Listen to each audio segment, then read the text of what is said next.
¿No les parece que están pasando cosas en el mundo que nunca imaginamos que pudieran suceder en pleno 2025? ¿Tienen idea de qué puede pasar en los próximos años? ¿Sienten que ya no hay certeza de nada?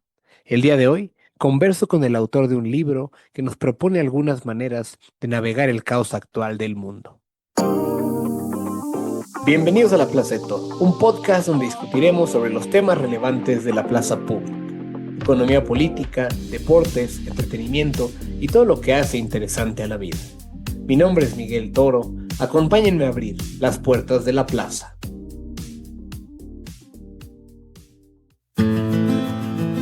Vivimos en una época desconcertante.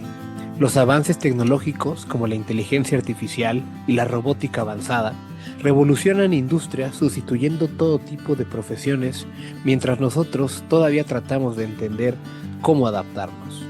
Al mismo tiempo, el torrente de información continua en redes sociales nos polariza, alejándonos de quienes piensan diferente y encerrándonos en cámaras de eco con gente parecida a nosotros y con quienes, suponemos, tomamos como cierto lo que ya creíamos. Las redes sociales se han convertido en un ecosistema lleno de charlatanes que exageran los hechos, banalizan lo evidente y gritan más de lo que argumentan. Entre el vértigo del cambio y el ruido de los algoritmos, es fácil confundirse. Ante la avalancha de información a nuestro alrededor, vale la pena detenernos un momento a reflexionar. El libro Mar de Dudas parte de esa intuición y propone algo sencillo pero valiente: conversar a fondo con quienes han pensado los grandes nudos de nuestra época para ofrecer mapas que nos ayuden a navegar sin caer en los atajos que ofrecen los charlatanes dogmáticos, expertos en las opiniones exageradas y estridentes. En su libro, Carlos Bravo Regidor, analista político recurrente en este podcast, nos invita a discutir qué es la verdad y cuál es el papel de los expertos, el populismo y la crisis de representación y cómo la desigualdad deforma al capitalismo, entre varios otros temas. El libro no ofrece sentencias, ofrece preguntas bien hechas, contexto y desacuerdos productivos. Hoy seguiremos esa lógica: conversar el desconcierto, recorrer algunas de esas ideas con una mirada comparada y tratar de entender mejor lo que nos está pasando. Al final, de eso se trata la Plaza de Toro. Estimado Carlos, bienvenido de vuelta a la Plaza de Toro. Qué gusto que nos acompañes. No, al contrario, Miguel, muchísimas gracias. Siempre es un placer venir a platicar contigo. Muchas gracias. Bueno, algo que quiero platicar contigo sobre tu libro y que algo que me gusta mucho de él es que nos invita a pensar el desconcierto y que justo a que lo conversemos. Vivimos en una época rara porque estamos cambiando de paradigma, pero no sabemos bien hacia dónde, ¿no? Y mi cosmovisión se cimbró por primera vez cuando ganó Trump en 2016. Sentí que mis supuestos fallaron, que el análisis de los expertos dejó de importar, que los medios ya no alcanzaban para entender lo que pasaba y que los algoritmos abrían una catarata de desinformación donde era casi imposible distinguir verdad del ruido. En el capítulo 5 de tu libro conversas con Sofía Rosenfeld sobre la crisis de la verdad. ¿Hay una crisis de la verdad? ¿El mundo ya no sabe distinguir quién es un experto o simplemente ya no le importa a las personas eso? ¿Cómo debe enfrentarse o cómo deben enfrentar las democracias este dilema entre la expertocracia y la verdad por aclamación a grito alzado? Bueno, es una muy buena pregunta esa y en efecto, como dices, es el tema del capítulo 5 de mi libro, Mar de Dudas, donde converso con Sofía Rosenfeld, una historiadora que actualmente es la directora, de hecho, del Departamento de Historia en la Universidad de Princeton, y que escribió un libro que es un libro o sea, sobre la historia de la relación entre la democracia y la verdad. Fíjate que Rosenfeld tiene esa peculiaridad que siempre tienen los buenos historiadores de ser un aguafiestas respecto de pronto a conceptos que se ponen de moda o ideas que parecen muy nuevas, originales, inéditas, ¿no? Digamos, en 2016 el diccionario de Oxford dijo que la palabra del año era posverdad, ¿no? Y tú recordarás cómo se puso de moda ese término y esa preocupación. Y bueno, pues lo primero que hace Rosenfeld es poner en entredicho la novedad de esa idea o incluso de esa experiencia, ¿no? Y dice, pues que la relación entre democracia y verdad siempre ha sido una relación tensa, una relación donde la verdad nunca se ha podido dar realmente por sentado, siempre ha sido algo que está en disputa. Desde luego que las tecnologías de la inmediatez que dominan el panorama contemporáneo generan condiciones diferentes, ¿no? Y este problema, que no es un problema nuevo, es un problema que viene de mucho tiempo atrás, adquiere una fisonomía distinta en función de esas condiciones, ¿no? Sin embargo, más allá de la peculiaridad de los cambios que introduzca esta tecnología en particular, lo cierto es que el tema de la verdad, ¿qué es la verdad? Si podemos darla por sentada, cómo llegamos a ella, es un tema muy viejo, es un tema que para nada somos los primeros en lidiar con él. Entonces, hay una crisis de la verdad. Yo creo que la respuesta es sí y no. No en la medida en que pues, siempre ha sido un concepto en disputa, y ahorita entraré en eso, sí en la medida en que estamos viviendo una versión, una nueva versión de ese problema que nos resulta particularmente intensa y desconcertante en la medida, como decías de pronto, que somos insumos dentro de la maquinaria del algoritmo, pues que nos puede arrojar datos interesantes, en fin, llevarnos por rutas muy productivas o llevarnos también por ahí, digamos, en unos agujeros tipo Alicia, el País de las En Maravillas, los ¿no? hoyos negros de la desinformación. Exacto, ¿no? Entonces, pues sí, por supuesto que es preocupante. Ahora, y es crítico.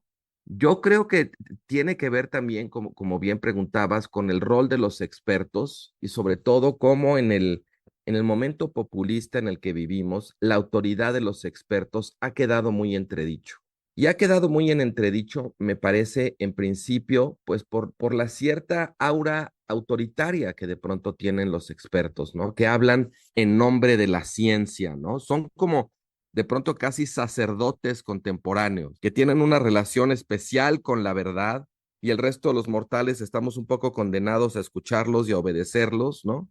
Entonces, hay una crisis de la verdad en la medida en que hay una crisis de la figura de los expertos o de la autoridad del conocimiento científico, donde cualquiera siente que se puede meter a Internet y hacer sus propias investigaciones y asumir que están a la par de la investigación de alguien que lleva, ya sabes, 10 años en un laboratorio con una trayectoria académica, pues sí, sí hay un problema en la medida en que no es lo mismo el tipo de verdad a la que se llega vía el sentido común. O sea, hay una validez de la verdad del sentido común que choca, desde luego, con la verdad experta, la verdad especializada, la verdad científica, ¿no? Y además hay que decirlo, esas verdades nunca son sólidas. Entre los científicos y los expertos siempre se están peleando. Todos los papers siempre empiezan diciendo, bueno, este grupo de personas ha dicho esto, yo voy a cuestionarlo diciendo esto otro, y terminan diciendo, sin embargo, hace falta más investigación, ¿no? O sea, entre los propios expertos no se ponen de acuerdo, y también entre la gente, digamos, común y corriente, la gente de a pie, tampoco es que todos siempre tengan la misma verdad. O sea, incluso entre estos dos grupos antagónicos, ¿no? Que podemos decir los expertos, la verdad experta y la verdad del sentido común, chocan entre ellas, pero también al interior de cada una hay diferencias, ¿no? Es normal y es algo, digamos, que lejos de ser un problema, nos habla de la vitalidad de la vida democrática. En la medida en que puedan chocar y coexistir verdades entre estos dos grupos o al interior de estos grupos, tenemos una democracia vibrante. A esto y esta última parte de tu pregunta sobre cómo deben enfrentar las democracias este dilema entre los expertos, la tecnocracia, ¿no? Y la verdad por aclamación a grito alzado, pues, ¿qué es el populismo, en cierto sentido? Yo te diría que yo estoy de acuerdo con lo que dice Rosenfeld, de que la democracia se trata no de resolver esa tensión o ese conflicto, sino de gestionarlo. Hay democracia en la medida en que pueden coexistir los dos tipos de verdad. Si solo prevalece la verdad de los expertos, estamos en una tecnocracia. Y si solo prevalece la verdad del sentido común, estamos en un sistema populista. Lo que ubica a la democracia en un lugar distinto de esos dos polos es la posibilidad, toda esta infraestructura institucional de intermediaciones, que lo que permite es estar constantemente negociando entre una y otra verdad, cosa que nos devuelve al principio de tu pregunta y con esto termino. De eso se trata la democracia. Este no es un problema o un dilema que enfrente la democracia, es una característica constitutiva de la vida democrática. En la medida en que podemos gestionar esas diferencias, negociarlas, ¿no? Y lejos de cancelarlas, organizarnos de un modo en el que siempre puedan convivir, estamos en democracia. Hablabas de cómo en la democracia deben poder coexistir las distintas verdades de las personas y por consecuencia o en consecuencia van a coexistir los distintos relatos.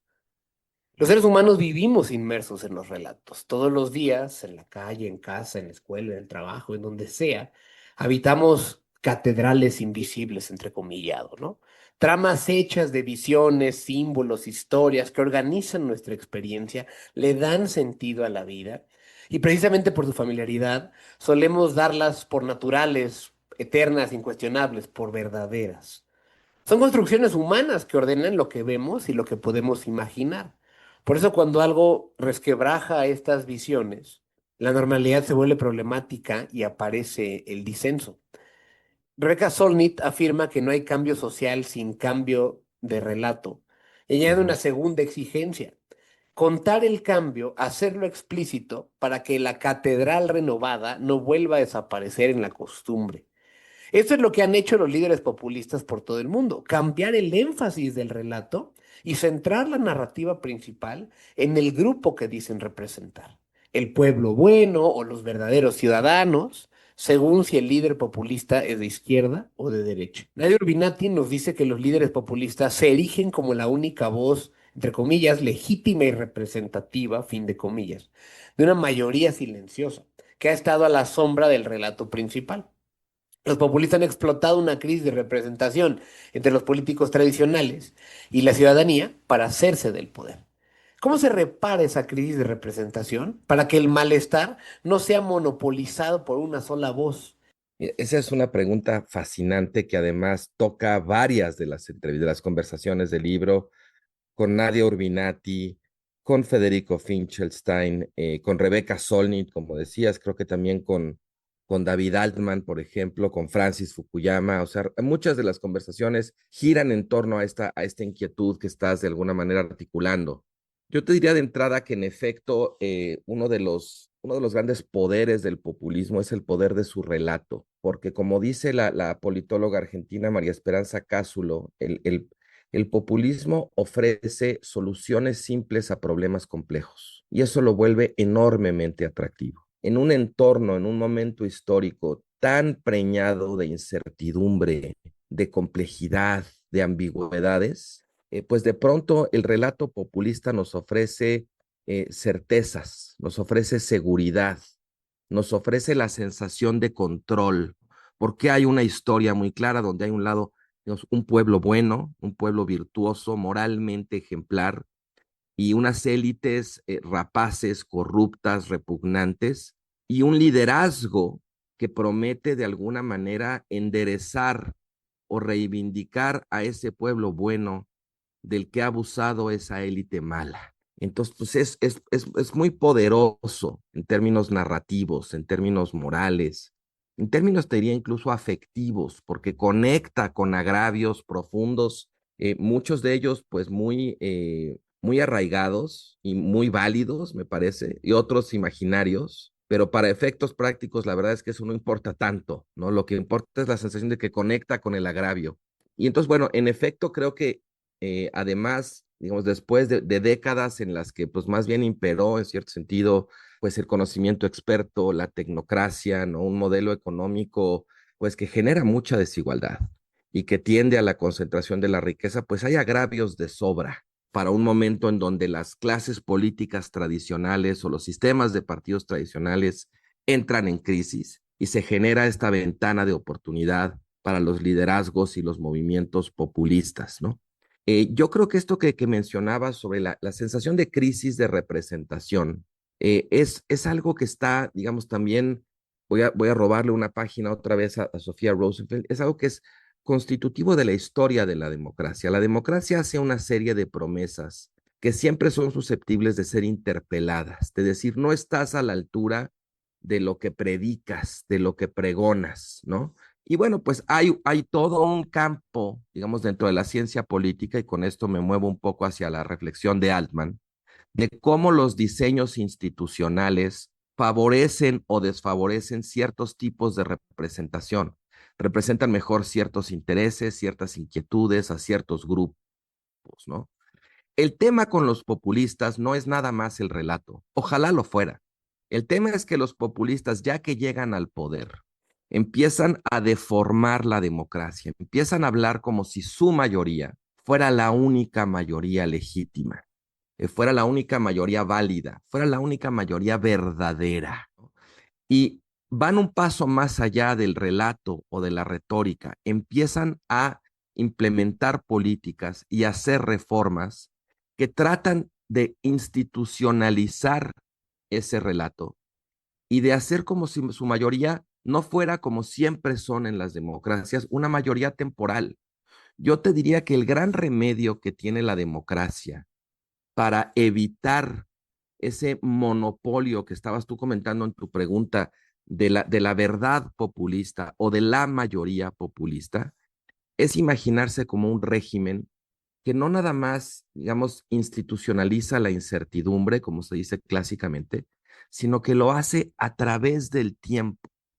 La democracia tiene que ser un régimen que siempre está dispuesto a que el electorado corrija a la mayoría, que cambien las mayorías, que tú pudiste votar por un candidato o por un partido en la elección anterior y en la siguiente puedas votar por otro y que las mayorías puedan reconstituirse.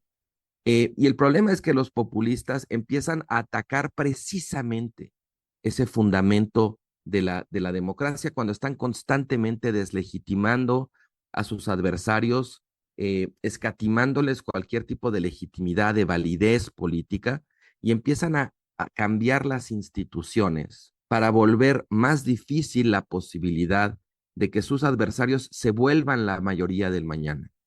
La democracia es un régimen que no solamente protege derechos, también tiene que proteger a las mayorías del mañana, de la voracidad de las mayorías de hoy, que tratan de proyectarse en el tiempo y de impedir que las mayorías cambien.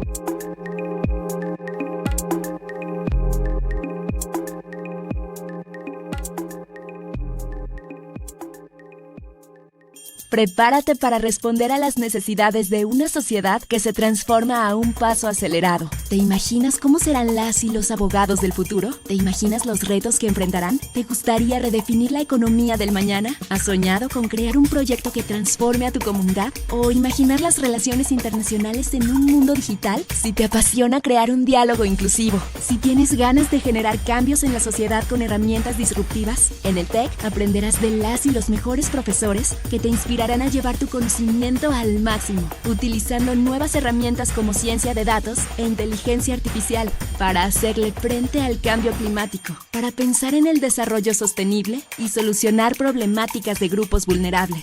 Y hasta, ¿por qué no?, construir un mundo con más justicia y menos corrupción. Resolvamos juntas y juntos los dilemas que a todos nos preocupan. Prepárate para impactar al mundo de forma positiva y desarrolla tu liderazgo con enfoque social. Conoce Derecho, Economía, Relaciones Internacionales y Gobierno y Transformación Pública. Estudia en el TEC y analiza el pasado, comprende el presente y proyecta el futuro. TEC de Monterrey, tu potencial transforma, cambia, mueve al mundo.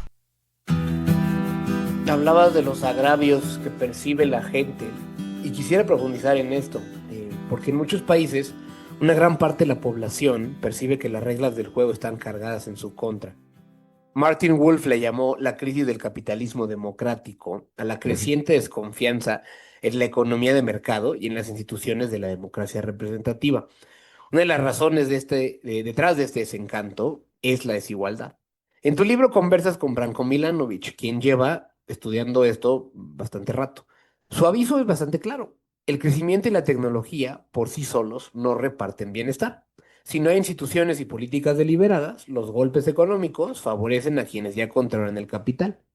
Esto pasa tanto en el capitalismo liberal de Occidente, donde las élites aprovechan su posición ventajosa para descafeinar la meritocracia en la sociedad, como en el capitalismo político autoritario, donde las grandes empresas están entrelazadas con el régimen y su burocracia para concentrar así el poder político y económico. En ambos casos, el resultado final tiende a ser la plutocracia, Pero en el caso del camino liberal, también se erosiona la democracia.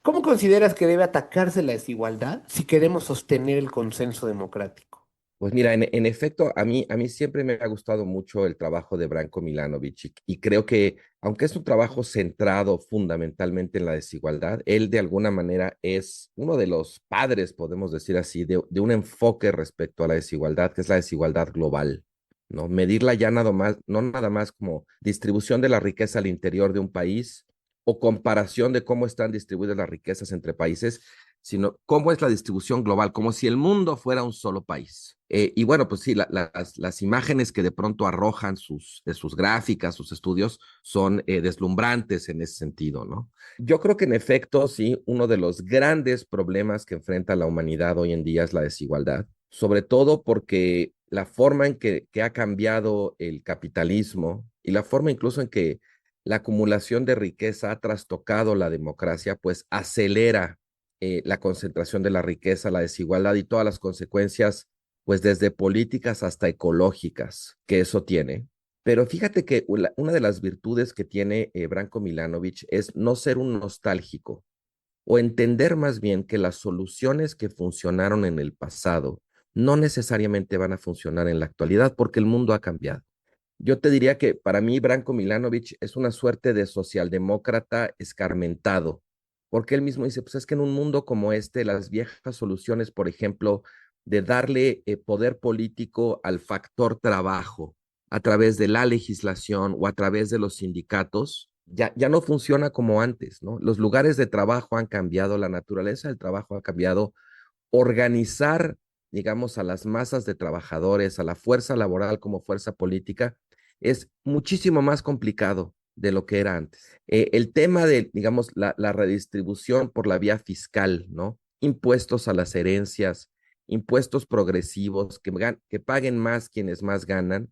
Y también en el mundo contemporáneo es muy difícil. El capital tiene tanto poder que puede cambiar las reglas a su favor, puede básicamente comprar, digamos, a políticos, a partidos, o puede comprar la legislación, o si no, puede contratar abogados que litigan al punto de agotar al Estado, ¿no? Y en fin, digamos, las viejas recetas de la socialdemocracia o lo que en Estados Unidos se llama la República de Roosevelt, ¿no? Del New Deal, en el mundo contemporáneo son muy difíciles de aplicar, ¿no? O sea, y aquí me parece que hay una virtud muy importante. Es posible que aquellas recetas tuvieran razón, pero una de las grandes originalidades del pensamiento de Branco es decir, no basta con tener la razón. La pregunta es si hay efectividad. La respuesta puede variar de país en país, pero en términos generales necesitamos concebir otros instrumentos para el progresismo del siglo XXI, ¿no? Pero el propio Branco es muy escéptico al respecto, porque él ve, pues bueno, hay estas alternativas como la China, por ejemplo, lo que él llama el capitalismo político, ¿no?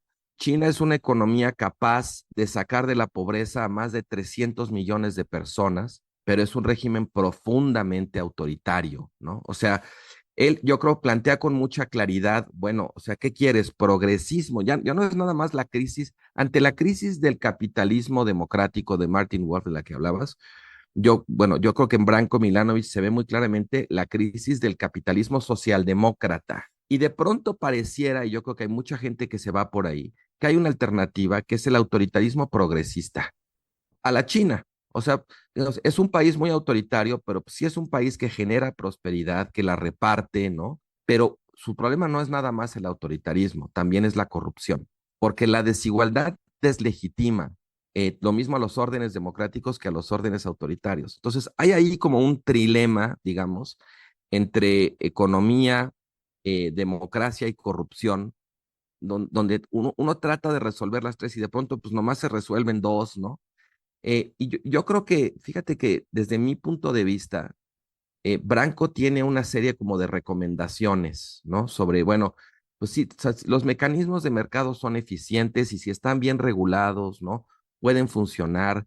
Si ampliamos el acceso a los mercados financieros, si tratamos de democratizarlos, lo dice por ahí, si no podemos instaurar un orden socialista, por lo menos tratemos de democratizar el capitalismo. A mí me parece un momento de mucho realismo, un momento en cierto sentido muy amargo para un socialdemócrata como él, pero que también tiene esa cosa que en inglés llaman the ring of truth. Entonces sí hay una serie de recomendaciones relativas a regular el mercado, a mejorar la calidad de la representación, políticas progresistas que realmente no nada más contribuyan a que la gente esté más cómoda en su pobreza, como en muchos casos pasa con las transferencias directas en efectivo, sino que generen desarrollo y permitan a las personas salir sostenidamente de la pobreza, que eso se logra sobre todo con crecimiento económico, con calidad de los servicios públicos de salud, de educación, de transporte, de vivienda, de seguridad, en fin. Pero a mí lo que me parece, digamos, más estimulante intelectualmente, aunque resulte muy desmoralizador, es la conciencia de la dificultad de ese balance que tiene Branko Milanovic y la sensación de que el mundo está avanzando en una dirección muy distinta a la de esa aspiración. Abusando que ya estamos en fin de año y que tú eres un gran lector, ¿qué 3 libros le recomendarías a quienes nos escuchan para poder navegar mejor este mundo tan desconcertante? Yo tengo, así a bote pronto, 3 recomendaciones de libros muy distintos entre sí. El primero es un libro que ha sido una sensación de ventas de un autor ya muy encumbrado, que a mí me gusta mucho, que se llama Javier Cercas. Es un escritor español que, bueno, sacó este libro increíble, quijotesco, que se llama El loco de Dios en el fin del mundo.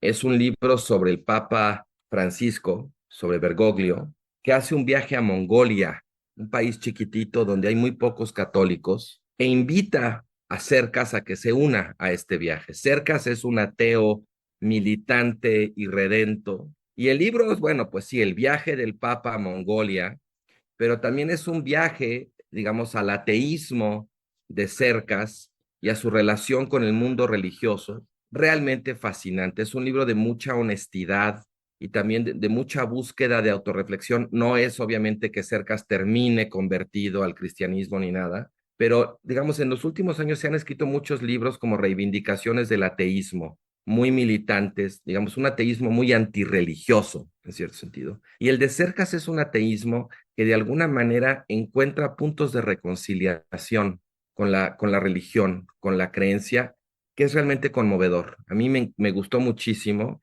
me pareció un libro de una hondura muy particular, ¿no? Que de pronto sientes que realmente estás teniendo una conversación en tu fuero interno con las dudas del propio Cercas que se vuelven tus dudas. Entonces, muy, muy recomendable. El segundo que quiero recomendar es el último libro que escribió el poeta mexicano Julio Trujillo antes de fallecer. Es un libro de poesía que ganó además el Premio Internacional Margarita Hierro, publicado por la editorial Pretextos, que se llama Detrás de la ciudad y antes del cielo. Es un poema, no es un libro de poemas, es un poema muy largo. Hay una tradición del poema largo, digamos, bueno, de Sor Juana, por ejemplo, El primero sueño, La muerte sin fin de Gorostiza, Blanco de Octavio Paz, ¿no? Este es un poema como ese, pero que tiene, digamos, la peculiaridad, como la poesía de Trujillo, de ser un poema pensado un poco desde la experiencia cotidiana, desde cierto, no es un poema conceptual necesariamente, es un poema como de habitar la ciudad, un poema que puede leerse quizás como una carta de amor o una carta de odio con la Ciudad de México, ¿no? Entonces, para quienes vivimos aquí en la Ciudad de México, es un libro a mí me deslumbró, pero bueno, nunca será suficiente, digamos, la poesía que se lee o se conoce, creo que siempre hace falta más. Así es que esta sería mi recomendación de poesía. Y el último, que creo que es el libro que más se habla un poco con las preguntas que me hiciste y con la actualidad, es el libro de Nancy Fraser, que se llama Contrahegemonía ya por un populismo progresista que enfrente al neoliberalismo. Y es la traducción de un viejo ensayo, bueno, viejo, un ensayo que publicó unos años antes Nancy Fraser, sobre lo que ella llamaba la crisis del neoliberalismo progresista. Un neoliberalismo que era, pues sí, muy ortodoxo en lo económico, pero muy progre en lo cultural, ¿no? Un neoliberalismo que vestía la desigualdad económica con el reconocimiento de las diferencias culturales, y eso le ganaba mucha legitimidad. De pronto ella se encuentra con que, perdón, ese neoliberalismo progresista entra en crisis por el surgimiento de las nuevas derechas, que siguen siendo neoliberales, pero ya no son progresistas. Y lo que ella quiere es recuperar el progresismo, pero ya no, digamos, desde un punto de vista neoliberal económicamente, sino desde un punto de vista populista. Este es un libro que ayuda a entender, por ejemplo, lo que representa una figura como Zoran Mamdani, ahora en la alcaldía de Nueva York. Es un libro, digamos, problemático, de pronto le faltan algunos comos, no acaba de aterrizar, pero aquí hay una sensibilidad de alguien que está pensando justamente en lo que te decía, ante el colapso de las viejas izquierdas, ¿cuál es la fisonomía que podría cobrar una izquierda progresista hoy que combata, digamos, el neoliberalismo por las malas que representan las nuevas derechas? Carlos Bravo Regidor es analista político y el autor del libro Mar de Dudas, Conversaciones para navegar el desconcierto, donde entrevistó a personas muy brillantes sobre algunos de los temas más apremiantes de la actualidad. Es licenciado en Relaciones Internacionales por el Colegio de México, maestro y doctor en Historia por la Universidad de Chicago. Estimado Carlos, gracias por estar en la Plaza de Toro. Qué amable. Al contrario, muchas gracias a ti. Gracias. La victoria de Donald Trump en 2016 me sacudió. Los métodos y modelos con los que yo entendía la realidad no alcanzaron para explicar lo que los populistas estaban poniendo sobre la mesa. Y me quedaron preguntas incómodas. Si los expertos saben tanto, ¿por qué sus propuestas no convencen? ¿Fallaron al explicarlas o estaban equivocadas? ¿Qué dejamos de hacer quienes tenemos más educación para empujar un capitalismo más incluyente y defender mejor las instituciones democráticas? Llevo casi 10 años dándole vueltas a esto y con honestidad aún no tengo respuestas completas. Lo que me queda claro es que, para encontrarlas, tengo que seguir conversando con quienes me hagan pensar diferente. Espero encuentren eso en los episodios de La Plaza de Toro.